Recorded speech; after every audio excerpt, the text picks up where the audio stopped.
দুই সন্তানের মৃত্যুতে শোকে স্তব্ধ বাবা মাসুদ রানা।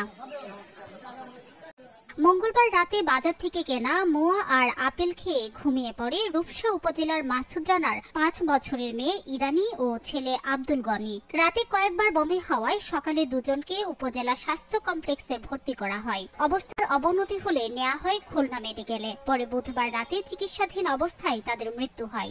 1:30 নাগাদ মেয়েটা মারা গেছে। সন্ধ্যাবেলা ডাক্তার আবার ডিক্লেয়ার দেয় ছেলেও নাই, মারা গেছে। অন্য খাবার খাইছে কিনা আমি জানি না, বাবাও খাইছে ফল, বাড়ির পরিবারের অনেকেই খাইছে। খাওয়া দাওয়া করছে, রাত্রে খাওয়া দাওয়া করার পরে রাত 3টার দিকে বাচ্চা দুটো বমি হয়। খাবারের বিষক্রিয়া থেকে দুই ভাই বোনের প্রাণ গেছে বলে জানিয়েছেন চিকিৎসক। তার ঠোঙায় করে মোয়া নিয়ে এসেছিলেন এবং আরেকটি জিনিস যেটি বাচ্চা এরপরে তার বাবা আপেল এনেছিলেন, সেই আপেল খেয়েছে। এ বাদে তারা বাইরের আর কোনো খাবার খায় নাই, কিন্তু রোগীর যেসব লক্ষণ সেগুলো সব ওপিসি পয়জনিং এর মতনই ছিল।